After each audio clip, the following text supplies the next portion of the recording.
All right, we're going to go over how to build a computer that I just put together for a friend of mine. His son Jake got some really excellent scores in school, so he wanted to reward him with a computer to be used for gaming. It's not a high-end computer, but it's a pretty decent machine. Scored a 7.8 out of 7.9 on the Windows performance monitor. So let's go through it. You can see here, this is a picture of all the parts. This is the case, the motherboard, the power supply, the hard drive, the CPU, and the memory, which is pretty much all you need to put a computer together.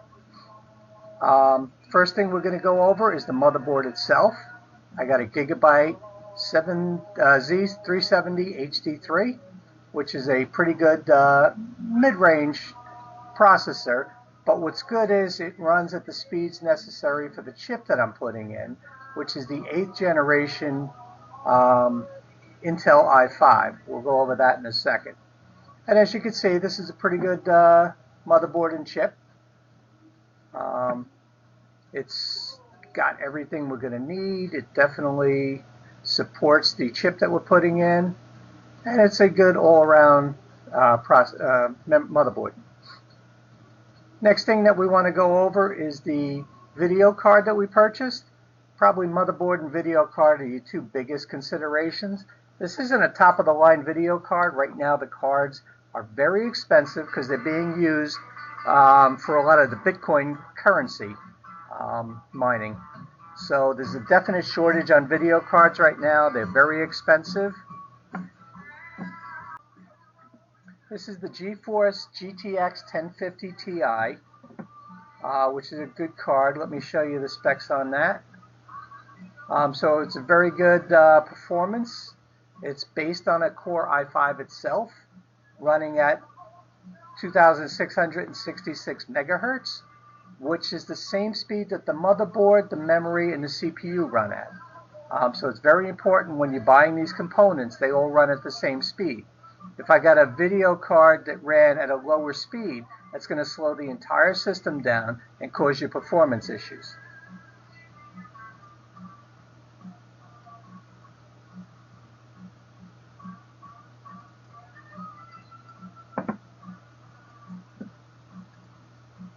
And you can see here, it's not the lowest, it's not the highest video card.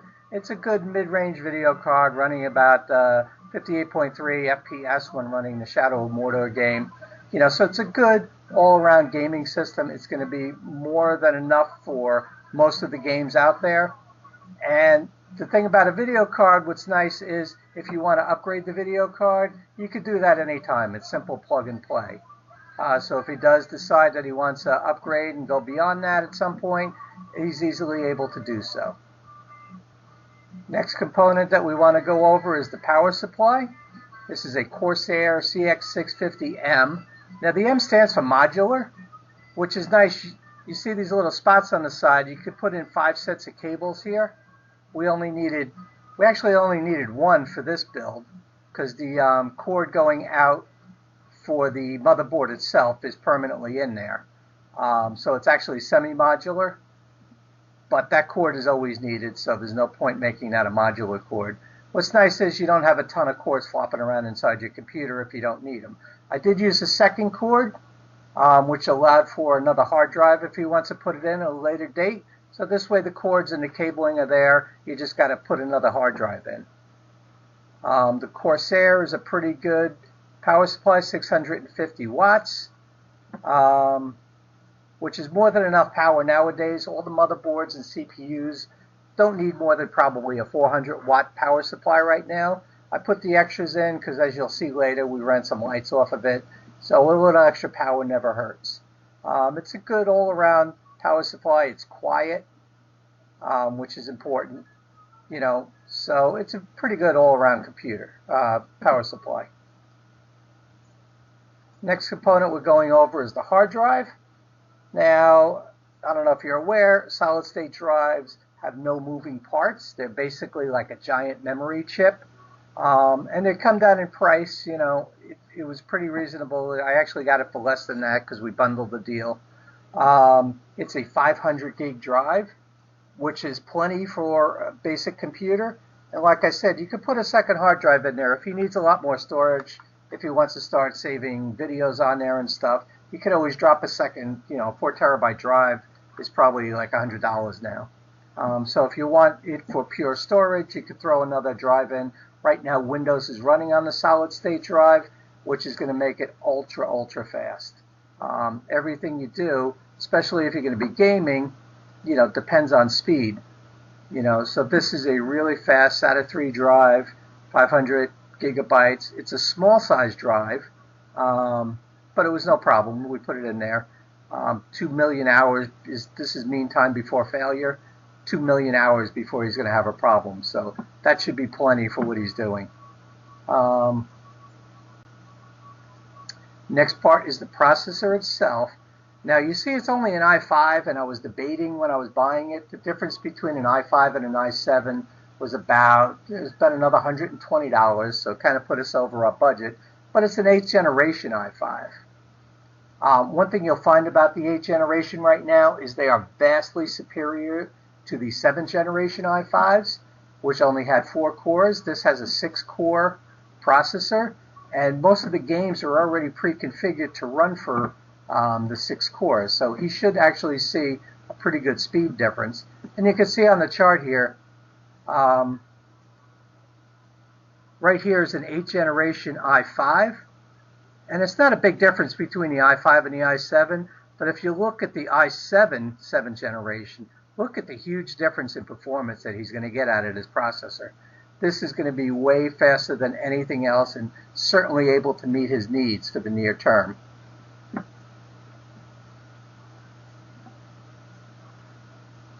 Next thing is the memory.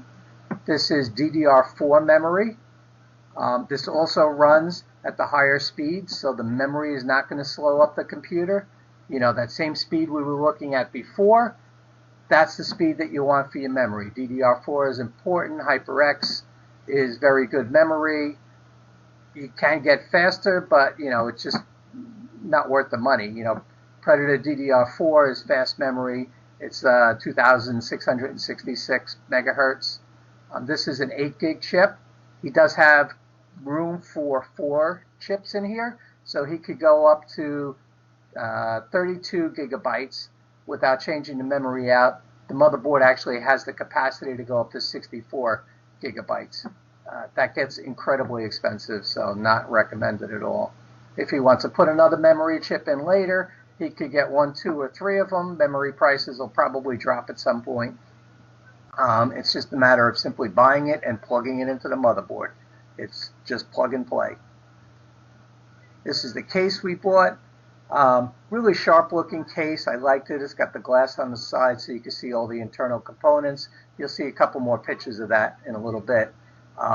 One downside to this case, I didn't realize when I bought it, is this door doesn't open, so you can't put a CD-ROM drive in it. Minor inconvenience. We got him a portable USB DVD burner drive, which he can use when he does need to install software. So not a big deal. I probably would have chosen differently, but I just like the look of the case. It's really cool looking. This is the case open and empty once I took it out of the package. And you'll see there's nothing in it. This is just an empty case at this point. This is where everything gets put in and assembled. First thing you want to put in is the power supply we talked about. Power supply plugs in here. And you'll see there's the 2 cables pre-configured. The rest of them, I'll plug in as I need them. This is the motherboard inserted into the case. You'll see little screws around here. See if I could zoom in a little.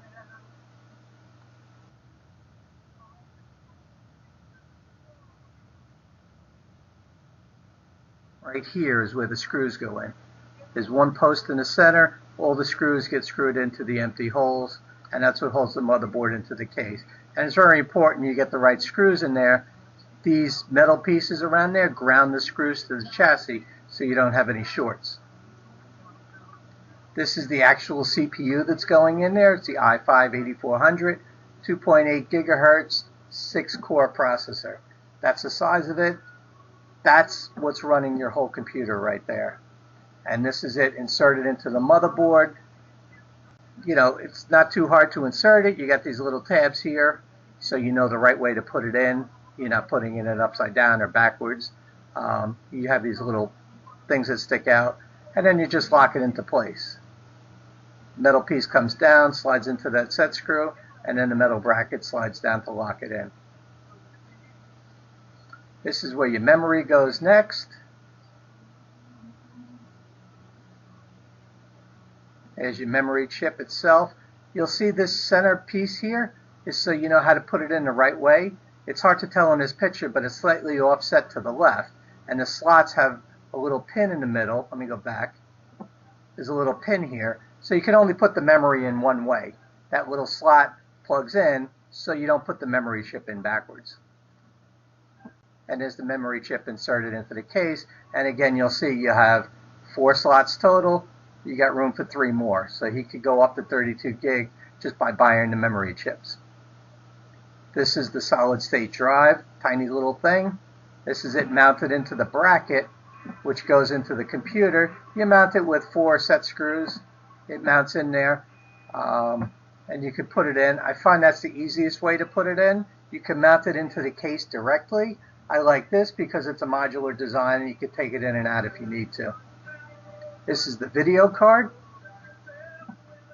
What's nice about this video card, it doesn't need a separate power supply. It runs right off the motherboard.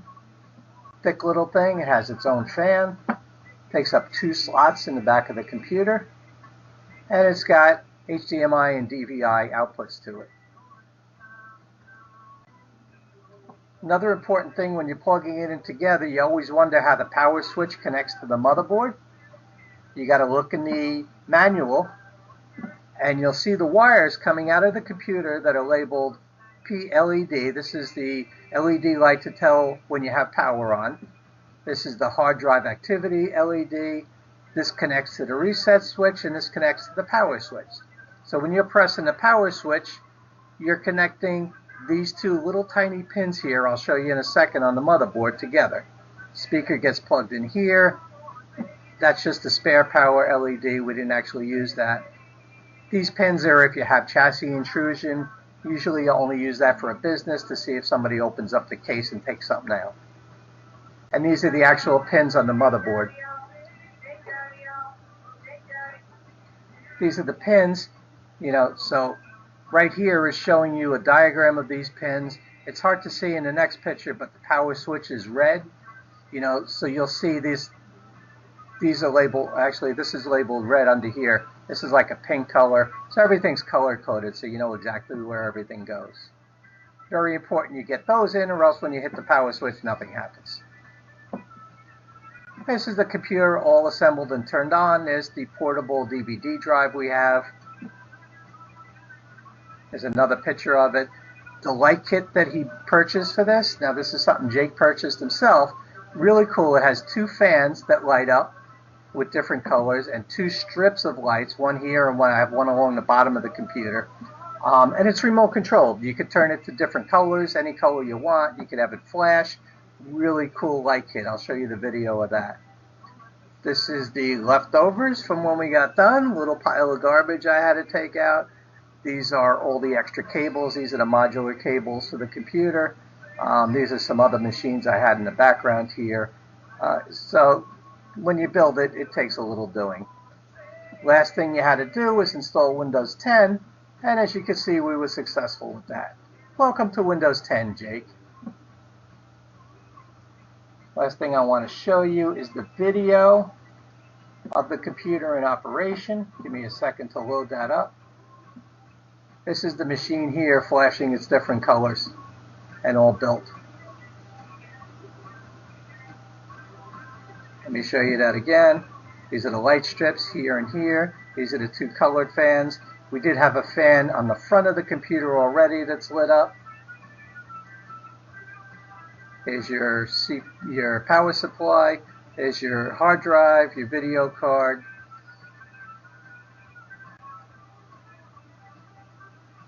And we just wrapped all the wires in some nice tubing to make it look pretty cool on the inside. All right, Jake, best of luck to you. Congratulations for your great grades in school. Have a good day.